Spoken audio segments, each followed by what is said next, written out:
needed center, and I saw Jordan Greenway likely is going to play center. Is it? I know he's played it before in the league, but is it a big deal for him? No, it's not a big deal. We played him a little bit last year, and we still have Dunne who can play center. We can move Krebs up too. So we've got options when it comes to center ice. But I think if we could put him in the middle as a big man, it would be, and it works. It would look good for us. It's been a long process, but it has to be nice for a coach to be able to have him back and be able to use him now. Yeah, I mean, we know what he can bring. He's a great skater, heavy on the puck. I think another guy that can be real strong on pucks down low will give us more ozone time. So, we get him back in and get him running. And, I don't think, he's had a lot of time off. I don't think it's, going to be easy stepping in, but I think he'll make an impact for us. Is it important for this team to play heavier than what they're playing right now, or is that something that you see as a need? Well, I think the way a lot of teams are defending, you got to win more battles. I think you saw in a couple of games where our rush chances were way up.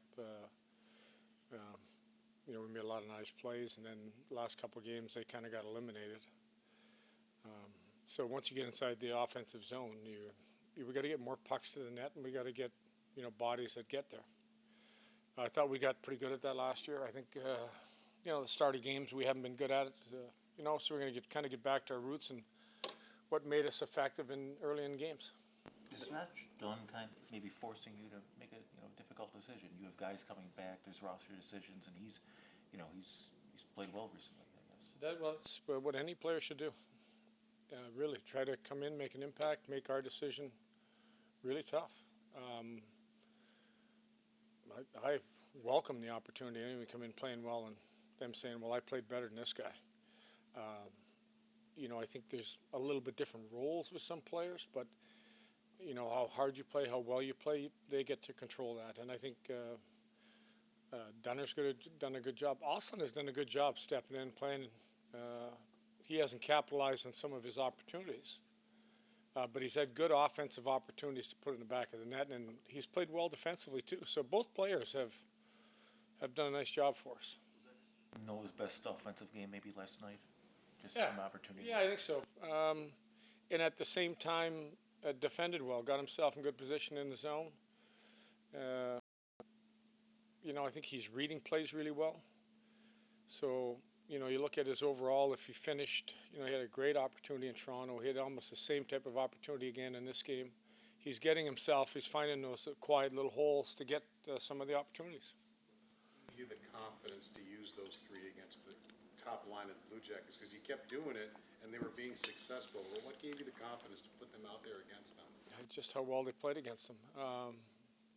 They were garnering the zone time, getting pucks in deep and hanging on to it. I think they did a great job of frustrating them.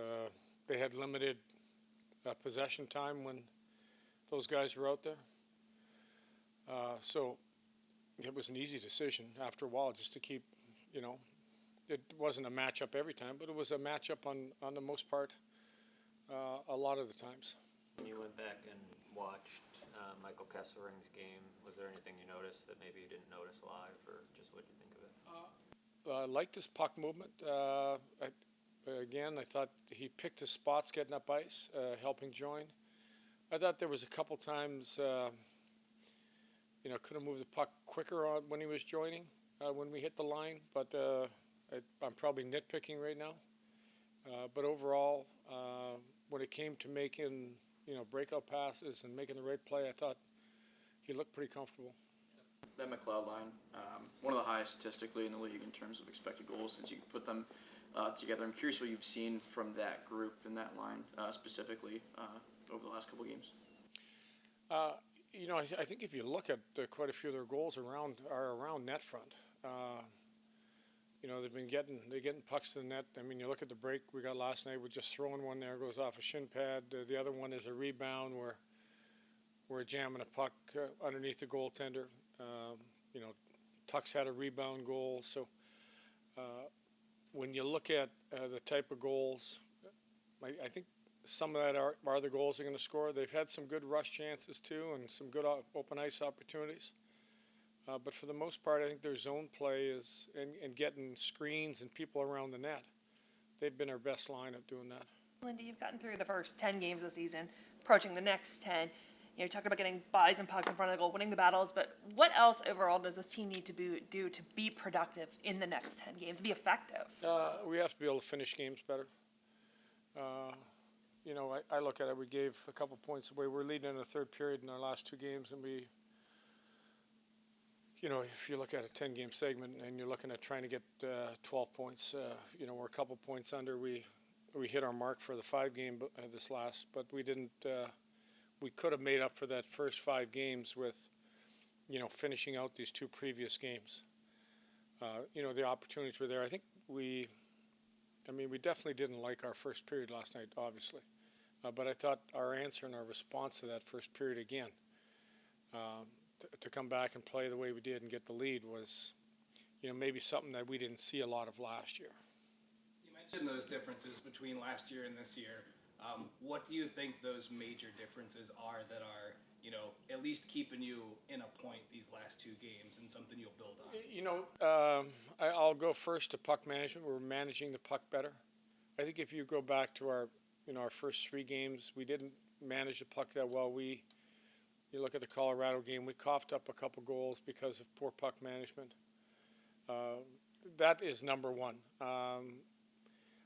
I think staying away from the defending and staying away from the high danger opposition chances has been better. We still need to improve. We've given up, one game against Toronto, 3 breakaways again last night. A cover situation where we gave up a breakaway that we could have prevented. So it is something that we're better, but we've got to continue to work at. What Greenway can do penalty killing. He might be one of your best penalty killers, but yet you've done so well. So will he kill penalties, or will he have to wait his Probably turn? put him on a power play. No, he'll get used. I think we have done a good job. I look at areas of that I still think we can be better. We've got some great saves by our goaltender in some of those kills. I think our puck pressure, just our reads on creating more pressure, can be better. And I still don't think, our failed clears are something that, eventually you get, it catches up to you. And we failed on too many of those. And the last thing probably is face-off percentage, killing penalties too. Maybe if Greener can get in the dot and win some draws, that can help us too. What is it with him penalty? Why is he such a good penalty? I know his reach, but what else does he do that's so good penalty killing? I just think he's got a good hockey IQ for how teams set up and how to kill, and he is a little bit like Alex Tuck. His reach and the way he extends himself and the way he can skate gets him there quick enough with a good stick.